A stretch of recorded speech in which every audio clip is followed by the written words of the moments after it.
लेकर आए, आप स्वस्थ रहे, दर्जा मिले, हमें नौकरियों में आरक्षण।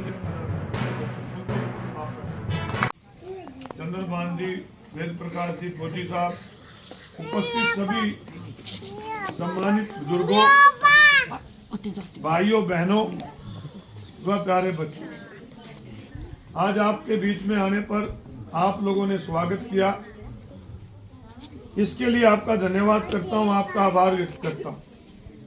और आज क्योंकि नए साल में हम और आप पहली बार मिल रहे हैं, आप सबको नए वर्ष की बधाई देता हूं, शुभकामना देता हूं, भगवान से प्रार्थना करता हूं कि नया साल आप और हमारे लिए, आपके परिवार के लिए, आपके बच्चों के लिए खुशियां लेकर आए, आप स्वस्थ रहें, खुश रहें, यही मेरी शुभकामना है। और दूसरा, आज आप जानते हैं कि देश और प्रदेश में किस प्रकार की सरकार है।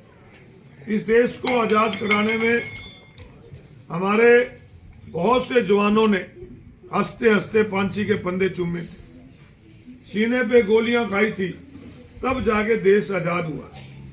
और देश जब आजाद हुआ तो अंग्रेज कहते कि देश चलेगा कैसे, अलग अलग भाषाओं का देश, अलग अलग जातियों में बटा हुआ देश, अलग अलग रियासतों में बटा हुआ देश, जिस देश के अंदर खाने के लिए अनाज भी बाहर से मंगाना पड़ता था।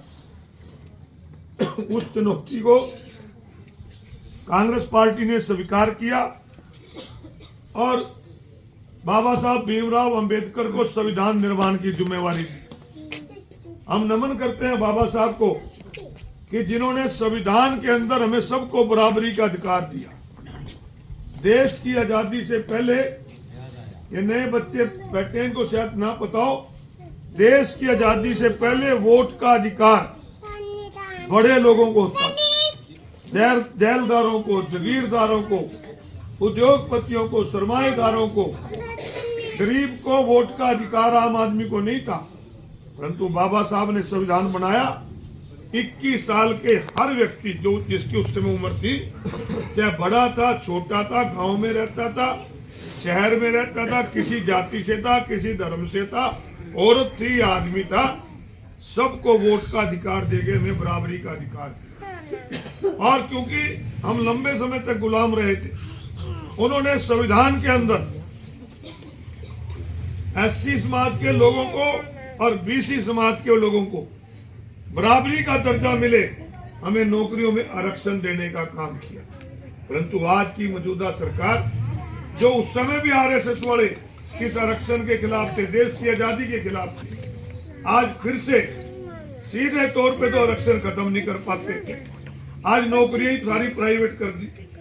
आज सरकारी जो दायरे थे, बीएसएनएल होता था, आपकी इंश्योरेंस कंपनी थी LIC, आपके हवाई जहाज थे, रेलवे थे, सबको प्राइवेट करते जा रहे। अगर नौकरियां ही प्राइवेट में चल जाएंगी और आरक्षण कहां से रहेगी। और हमारे प्रदेश का मुख्यमंत्री खट्टर तो पहले ही सरकारी नौकरियों में आरक्षण खा गया। आज मुख्यमंत्री कह रहे हैं कि मैंने 95,000 नौकरियां दी हैं कौशल विकास में, कि हमारी बच्चियां और बच्चे पढ़े लिखे बैठे हैं।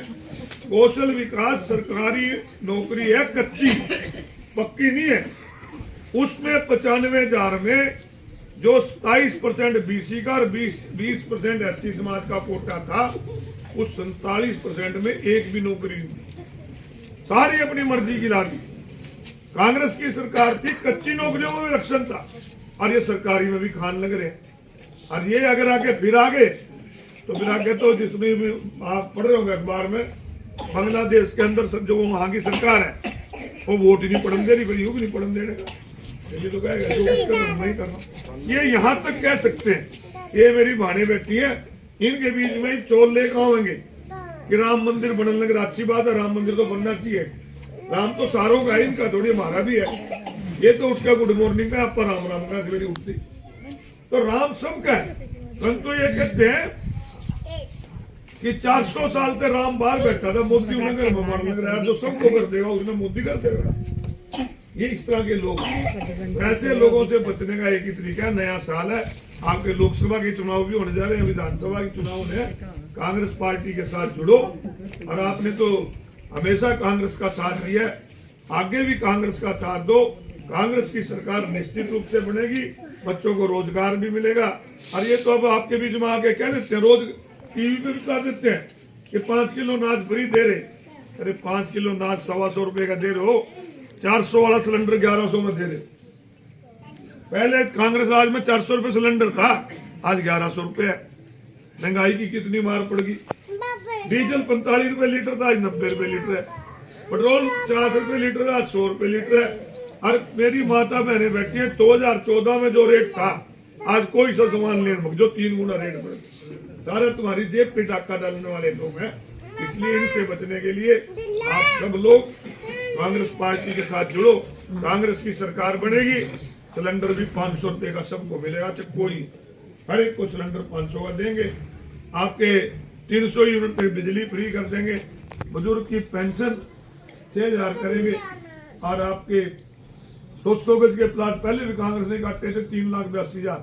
आगे भी कांग्रेस हुड्डा साहब ने कहा कि 100 गज के प्लाट भी देंगे और उसके अंदर 2 कमरे भी बना के गरीब को देंगे, ताकि गरीब जिसपे रहने की छत नहीं है, सरकार की तरफ से उसको मकान बना के दिया जाएगा। और यही काम होंगे। ये तो लठ मारा सबने, कोई चला जो ना मांगन। अभी 31 तारीख ने गेस्ट टीचर गए, उन पे लठ मारे। ओल्ड पेंशन स्कीम मांगन कर्मचारी गए, उन पे लठ मारे। सरपंच पंच गए, उन पे लठ मारे। आशा वर्कर गई, उन पे लठ मारे। तो ये लठ से चलाने वाली सरकार है। इनसे छुटकारा पाने का एक ही तरीका है कि आप और हम सब इकट्ठे होकर कांग्रेस पार्टी का साथ लगें और 21 तारीख को ज्यादा से ज्यादा संख्या में अनाज मंडी कुरुक्षेत्र पहुंचे। आपका धन्यवाद।